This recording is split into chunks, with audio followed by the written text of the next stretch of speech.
Hello friends, welcome back to my channel. namumbusinessseiyalaam. இன்னைக்கு நம்மளோட சேனல்ல வாரம் ஒரு 40% அளவுக்கு லாபம் எடுக்கக்கூடிய ஒரு தொழில் பத்தி தான் பார்க்க போறோம். கிட்டத்தட்ட பாத்தீங்கன்னா 40% அப்படின்றது ஒரு 4 லட்சம் ரூபாய் வரைக்குமே வருமானம் எடுக்க முடியும். இது ஒரு மேனுஃபேக்சரிங் பிசினஸ். ஒரு பெரிய ஸ்கேல்ல வந்து இயங்கக்கூடிய ஒரு பிசினஸ் தான் இது. ஒரு அளவுக்கான இன்வெஸ்ட்மெண்ட்ஸ் வச்சிருக்கிறவங்க ஒரு ஸ்டாண்டர்டான பிஸ்னஸ்க்குள்ளே நம்ம இன்வெஸ்ட்மெண்ட்ஸ் பண்ணி ஒரு தொழிலை வந்து ஆரம்பிக்கணும்னு நினைக்கிறவங்களுக்கு இந்த ஒரு பிஸ்னஸ் பெஸ்ட் பிஸ்னஸாக இருக்கும். அதே போல் இந்த தொழிலை பொறுத்த அளவுக்கு லைஃப் டைம் இன்கம் அப்படின்றது ஜென்ரேட் ஆகிட்டே இருக்கக்கூடிய ஒரு பிஸ்னஸ் தாங்க இது. இதோடைய தேவைகள் வந்து எந்த அளவுக்கு இருக்கு, மார்க்கெட்டோட க்ரோத் எப்படி இருக்கு அப்படின்றத பத்தியும் நான் ஷேர் பண்றேன். அதே போல இதுல ஒரு பெரிய பிளஸ் பாயிண்ட் என்னன்னா, இந்த பிசினஸ் முழுக்க முழுக்க ஒரு ஜாப் ஒர்க். இந்த ஒரு இண்டஸ்ட்ரி இல்லாம இதோட மெயின் இண்டஸ்ட்ரின்றது இயங்கவே இயங்காது. அந்த மாதிரியான ஒரு இண்டஸ்ட்ரியை பத்தி தான் இன்னைக்கு நம்ம பார்க்க போறோம். ஸோ இது என்ன பிசினஸ் அப்படின்றத பார்த்துடலாம். இப்போதான் ஃபர்ஸ்ட் டைம் நம்மளோட சேனலை பாக்குறீங்க, இன்னும் நீங்கள் சப்ஸ்கிரைப் பண்ணலன்னா கீழே தெரிய ரெட் கலர் பட்டனை ப்ரெஸ் பண்ணி சப்ஸ்கிரைப் பண்ண மறக்காதீங்க. அப்படியே பக்கத்தில் உள்ள பெல் ஐக்கானை கிளிக் பண்ணிடுங்க. ஸோ தட் நான் போடுற வீடியோஸ் உங்களுக்கு ரெகுலர் அப்டேட்ஸாக கிடச்சிடும். ஸோ கான்செப்ட்குள்ளே போயிடலாம். பேட்டரி கவர் மேனுஃபேக்சரிங், அதாவது நார்மலாக நம்ம பேட்டரிஸ் இருக்குது பார்த்தீங்களா, இந்த மாதிரியான நம்ம யூபிஎஸ்க்கு யூஸ் பண்ணுற பேட்டரிஸாக இருக்கட்டும், இல்லை காரில் யூஸ் பண்ணுற பேட்டரிஸாக இருக்கட்டும், டூ வீலரில் யூஸ் பண்ணுற பேட்டரிஸாக இருக்கட்டும், அந்த மாதிரியான பேட்டரிஸை வந்து எப்படி அந்த அவுட்டர் கவர் இருக்குது பார்த்தீங்களா, அதை மேனுஃபேக்சரிங் பண்ணுற பிஸ்னஸ் பற்றி தான் பார்க்க போகிறோம். இது வந்து ஜஸ்ட் முழுக்க ஒரு பிளாஸ்டிக்.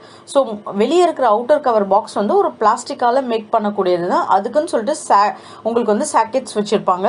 ஒரு பேட்டரிஸும் உள்ளே வந்து இன்சர்ட் பண்ணுறதுக்கான அந்த பாக்ஸஸ் செப்பரேஷன்ஸ் வந்து உள்ளே வச்சுருப்பாங்க. இந்த கேபின் அப்படின்னு கூட இதை சொல்லுவாங்க. Battery outer cabin, battery cover, இந்த மாதிரி நிறைய நேம்ஸில் இதை சொல்லுவாங்க. இது வந்து பிளாஸ்டிக்ஸால் மேக் பண்ணக்கூடியது தான். இந்த அவுட்டர் பாடி மட்டும் நம்ம வந்து மேனுஃபேக்சரிங் பண்ண போகிறோம். ரொம்ப டெக்னிக்கலான டீட்டெயில்ஸ் உள்ள இந்த பாசிட்டிவ் நெகட்டிவ் வயர்ஸ் கனெக்டிங் பண்ணுறது, மோல்டிங் பண்ணுறது, இந்த மாதிரியான ஒர்க்ஸ் எதுவுமே இதில் இன்வால்வ்டு கிடையாது. இது எல்லாமே முழுக்க ஒரு ஃபுல்லி ஆட்டோமேட்டிக் இண்டஸ்ட்ரியில் இயங்கக்கூடியது தாங்க. ஸோ இதுக்கு மெயினாக தேவைப்படுற ரா மெட்டீரியல்னு பார்த்தீங்கன்னா பாலிப்ரோக்ளைன் அப்படின்னு சொல்லுவாங்க இல்லைங்களா. ஸோ அதுதான் மெயினாக தேவைப்படுற ஒரே ஒரு ரா மெட்டீரியல். அப்படின்னா ஏன் இந்த பாலிப்ரோக்ளைனை வந்து சூஸ் பண்ணுறாங்க அப்படின்னா, ஹை மெல்டிங் பாயிண்ட் உங்களுக்கு கொடுக்கறது இந்த பாலிப்ரோக்ளைன் ரா மெட்டீரியல்ஸ் தான்.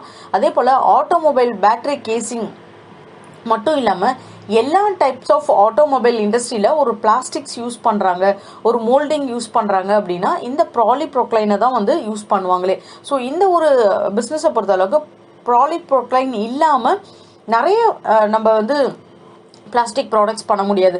ஸோ இதுதான் இதுக்கு தேவைப்படுற main raw material. So raw material அப்படின்றது ஈஸியாக மார்க்கெட்டில் அவைலபிள் கிடைக்கக்கூடியது தான். நம்ம தமிழ்நாட்டிலேயே நிறைய இடத்துல பார்த்தீங்கன்னா பாலிப்ரோக்ளைன் ரீசைக்கிளபிள் பிளாஸ்டிக்ஸ் வந்து மேனுஃபேக்சரிங் பண்ணுறாங்க பார்த்தீங்களா, அங்கேயே நமக்கு இது தேவையான ரா மெட்டீரியல்ஸ் வந்து கிடைச்சிரும். மிஷின் பொறுத்தளவுக்கு இது இன்ஜெக்ஷன் மோல்டிங் மிஷின் அப்படின்னு சொல்லுவாங்க. ஏன் இதை இன்ஜெக்ஷன் மோல்டிங் மிஷின்னு சொல்கிறாங்க அப்படின்னா, எல்லாத்துக்குமே பார்த்தீங்கன்னா உங்களுக்கு மோல்டு இருக்கும்.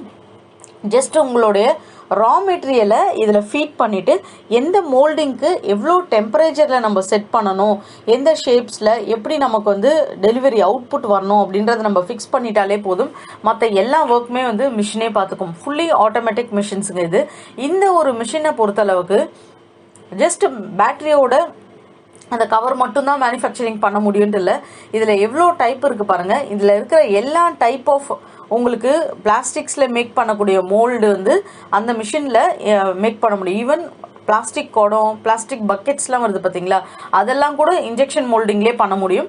அதுக்கு வந்து பார்த்தீங்கன்னா different types of machines available, அவ்வளோதான். பட் அந்த இன்ஜெக்ஷன் மோல்டிங் அப்படின்றது ஒரு மோல்டை வச்சு முழுக்க உங்களுக்கு ஃபுல் இது சின்ன லெவல் மிக்சி, அந்த மிக்சியில் வரக்கூடிய பார்ட்ஸு, மிக்சியோட மூடி முதற்கொண்டு அதுக்கு அடியில் வச்சிருக்கிற நாபு, உங்களுக்கு கைப்பிடி, இந்த மாதிரி எல்லாமே வந்து பார்த்தீங்க அப்படின்னா இந்த இன்ஜெக்ஷன் மோல்டிங் மிஷின்லேயே வந்து உங்களால் மேக் பண்ண முடியும். அதில் ஒரு பார்ட்டு தான் இந்த பேட்டரி அவுட்டர் கவர்ன்றது. பேட்டரி அவுட்டர் கவர்ன்றது எவ்வளோ அளவுக்கு பேட்டரிஸ் வந்து மேனுஃபேக்சரிங்ஸ் இருக்கோ அந்த அளவுக்கான தேவைகள் இது இருக்கும் அப்படின்றதுனால தான் இதை ஒரு எக்ஸாம்பிளாக எடுத்து உங்களுக்கு கூட நான் ஷேர் பண்ணேன். மெயினாக இதுக்கான இன்வெஸ்ட்மெண்ட்ஸ்னு பார்த்தீங்கன்னா 2 to 5 lakhs வரைக்கும் உங்களுக்கு ஒர்க்கிங் கேபிட்டலில் ஸ்டார்ட் பண்ணிட முடியும். ஒரு மிஷினரி வாங்குறீங்க அப்படின்னா அதோட இன்வெஸ்ட்மெண்ட்ஸ் பொறுத்தளவுக்கு 2 to 5 lakhs வரைக்கும் உங்களுக்கு தேவைப்படும். இந்த மிஷின்ஸோட டீட்டெயில்ஸ்லாம் நான் உங்களுக்கு டிஸ்கிரிப்ஷனில் கொடுக்குறேன். மிஷினை பொறுத்தளவுக்கு உங்களுக்கு 10 lakh 15 lakhs ரேஞ்சஸ்லையும் மிஷின்ஸ் வந்து அவைலபிளாக இருக்குது. இது எல்லாமே உங்களுக்கு எதை பேஸ் பண்ணியிருக்குன்னு பார்த்தீங்கன்னா உங்களோட ப்ரொடக்ஷன், உங்களுடைய குவாலிட்டி எந்த அளவுக்கான மிஷின் வந்து உங்களுக்கு இம்போர்ட்டட் மிஷின்ஸ் நீங்கள் வாங்கலாம், சைனா மிஷின் வாங்கலாம், இந்தியாவிலே வந்து இதுக்கான மிஷின்ஸ்லாம் அவைலபிளாக இருக்குது, அந்த மாதிரி மிஷின்ஸும் நீங்கள் வாங்கலாம். ப்ரொடக்ஷன் பர் ஹவருக்கு எவ்வளோ கொடுக்குது, எவ்வளோ அளவுக்கான கெப்பாசிட்டி அதில் இருக்குன்றதை பேஸ் பண்ணி தான் உங்களுக்கு மிஷின் வந்து காஸ்டிங் இதில் பண்ணுறாங்க. மெயினாக இந்த ஒரு பிஸ்னஸ் ஸ்டார்ட் பண்ணோன்னா லைசன்ஸ் உங்களுக்கு தேவை, லோக்கல் லைசன்ஸ் உங்களுக்கு கண்டிப்பாக தேவை. நார்மலாக ஒரு கம்பெனியை ரெஜிஸ்ட்ரேஷன் பண்ணுறது அப்புறம் ஜிஎஸ்டி எடுக்கிறது அப்படின்றத காமனாக எல்லா பிஸ்னஸ்க்கும் நம்ம பண்ணிடுவோம். அதை தாண்டி ஒரு லைசன்ஸ் வேணும் அப்படின்னா என்னென்னா பொல்யூஷன் கண்ட்ரோல் போர்ட்லேருந்து நமக்கு வந்து ஒரு லைசன்ஸ் வேணும். இது ஒரு பிளாஸ்டிக், அதே போல் இன்ஜெக்ஷன் மோல்டிங் அப்படின்னும் போது ஹை ஹீட் ப்ரெஷர் கொடுத்து தான் நம்மளுக்கு மிஷின் வெளியே வரோன்றதுனால புகை வந்து வர வாய்ப்புகள் நிறைய இருக்குது அந்த மிஷின்லேருந்து. ஸோ அதுக்காக நம்ம அவுட்டர் ஏரியாவில் தான் இந்த மிஷின் வந்து வச்சு பிஸ்னஸ் பண்ண முடியும். ஒரு வீட்லேயே வச்சு பண்ணுற பிஸ்னஸ் கிடையாது இது. அதே போல் மக்கள் அதிகமாக பழங்கக்கூடிய ஏரியாவில் வச்சு பண்ணுற பிஸ்னஸ் கிடையாது. வில்லேஜ் சைடில் ஊருக்கு ஒதுக்குப்புறமாக இண்டஸ்ட்ரியல் ஏரியாஸ்ன்னு சொல்லுவாங்க பார்த்தீங்களா, அந்த மாதிரி இடத்துங்களில் வீடுங்க பக்கத்தில் இல்லாத இடத்துங்கள்லையே நீங்கள் இந்த மாதிரியான பிஸ்னஸ் ஸ்டார்ட் பண்ணீங்க அப்படின்னா அதில் வரக்கூடிய மெயினாக வந்து என்ன ஒரு அப்ளிகேஷன்ஸ் வரும் அப்படின்னா அதில் வரக்கூடிய சத்தங்கள்னால இண்டஸ்ட்ரியில் 24 மணி நேரமும் வந்து உங்களுக்கு மிஷின் ஆப்ரேட் ஆகிட்டே இருக்கும். அந்த மாதிரி சத்தங்கள் போட்டுகிட்டே இருக்கிறதுனால பப்ளிக்கால் அங்கே தூங்க முடியல, ரொம்ப நாய்ஸ் பொல்யூஷனாக இருக்குது, டிஸ்டர்பன்ஸாக இருக்குது, இதுலேருந்து புகைகள் நிறைய வருது, இதுலேருந்து வேஸ்டேஜஸ். ஒரு ஃபேக்ட்ரிஸ் மாதிரி வைக்கிறீங்க அப்படின்னா ஒரு 10 பேர் அங்கே வேலை செய்வாங்க, அதுலேருந்து வரக்கூடிய கழிவுகள் இது எல்லாமே வந்து எங்களுக்கு வாட்டரில் மிக்ஸ் ஆகுது. இந்த மாதிரியான காமன் ப்ராப்ளம்ஸ் ஒரு ஃபேக்ட்ரி வச்சா நமக்கு வரும். ஸோ அதனால தான் இதை வந்து அவுட்டர் சிட்டி அவுட்டர் நம்ம ஸ்டார்ட் பண்ணோம் அப்படின்னா அந்த மாதிரியான ப்ராப்ளம்ஸ் வராதுன்றதுக்காக தான் மேனுஃபேக்சரிங் ஃபேக்ட்ரிஸ் இதெல்லாம் வந்து கொஞ்சம் சிட்டி அவுட்டரில் ஸ்டார்ட் பண்ணோம் அப்படின்னு சொல்லுவாங்க. அதுக்காக தான் அதுக்கான லைசன்ஸ் தான் நீங்கள் ஃபேக்ட்ரி லைசன்ஸ் வாங்குறது, உங்களுக்கு பொல்யூஷன் கண்ட்ரோல் போர்ட்லேருந்து வாங்குறது, அந்த மாதிரியான லைசன்ஸ் உங்களுக்கு ஒரு பேசிக் லைசன்ஸ் அப்படின்றது தேவை இந்த பிஸ்னஸ் ஸ்டார்ட் பண்ணுறதுக்கு. முக்கியமான விஷயம் ப்ராஃபிட் அப்படின்றது ஒரு அசம்ஷன் தான் உங்களுக்கு நான் சொல்கிறேன். 40% அளவுக்கு வந்து இந்த ஒரு பிஸ்னஸ்லேருந்து உங்களால் ப்ராஃபிட் அப்படின்றது எடுக்க முடியும். கிட்டத்தட்ட 40% அப்படின்றது உங்களுக்கு எந்த அளவுக்கு இருக்கும் அப்படின்னா ஒரு 10 லட்ச ரூபா அளவுக்கு நீங்கள் ஒரு ப்ரொடக்ஷன் போடுறீங்க அப்படின்னு வச்சுக்கோங்க. ஸோ 10 லேக் வரைக்கும் ப்ரொடக்ஷன் போடுறீங்க அப்படின்னா அதில் 40% உங்களால் லாபமாக மட்டுமே எடுக்க முடியும்.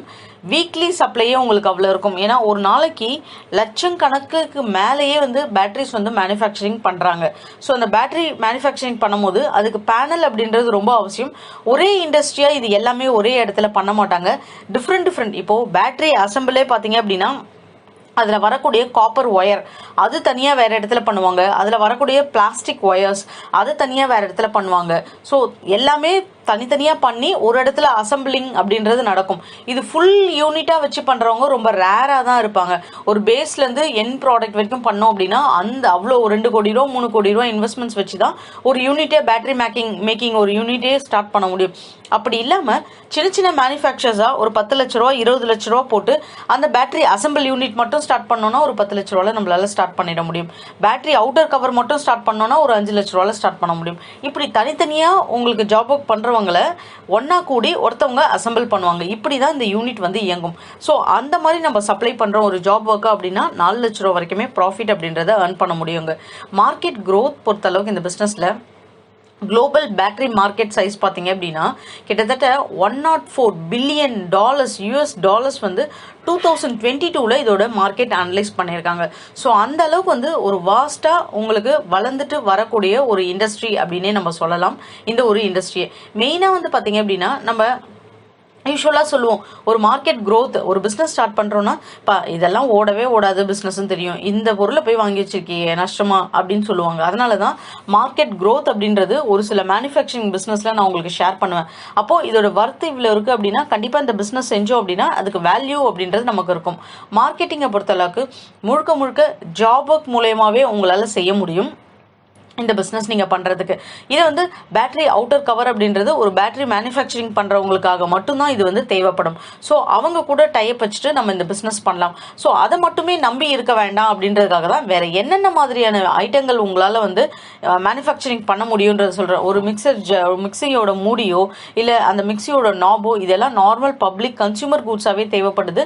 கேஸ்கெட்ஸ்லேருந்து எல்லாமே பார்த்தீங்க அப்படின்னா கவரில் பேக் பண்ணி உங்களுக்கு சேல்ஸ் பண்ணிட்டு இருக்காங்க மார்க்கெட்டில், லோக்கல் மார்க்கெட்ஸ்லேயே. ஸோ அந்த ஒரு பிஸ்னஸ் அதை மட்டும் அந்த ப்ராடக்ட்டை மட்டும் கான்சென்ட்ரேட் பண்ணாமல் அது கூட சேர்ந்து இந்த மாதிரியான உதிரி பாகங்கள் மற்ற ப்ராடக்ட்ஸும் இந்த பிளாஸ்டிக் இன்ஜெக்ஷன் மோல்டிங் மிஷினில் என்னென்னலாம் மேனுஃபேக்சரிங் பண்ணி ஒரு டைரக்ட் கன்சியூமர் கூட்ஸாக உங்களால் வெளியே வந்து அனுப்ப முடியுமோ அந்த மாதிரி ப்ராடக்ட்ஸும் கூட சேர்த்து பண்ணீங்க அப்படின்னா இந்த ஆர்டர்ஸ் வந்து ஒரு 3 மாதம் வருது, வாரத்தில் வந்து உங்களுக்கு மாதத்தில் வந்து ஒரு 10 நாள் சப்ளை, 20 நாள் நீங்கள் சும்மா இருக்கீங்க அப்படின்னா மிஷினை நீங்கள் சும்மா வந்து போட்டிருக்க வேண்டாம். அதுக்கு பதில் நீங்கள் இந்த மாதிரியான ப்ராடக்ட்ஸ் வந்து மேனுஃபேக்சரிங் பண்ணி சப்ளை பண்ணலாம்.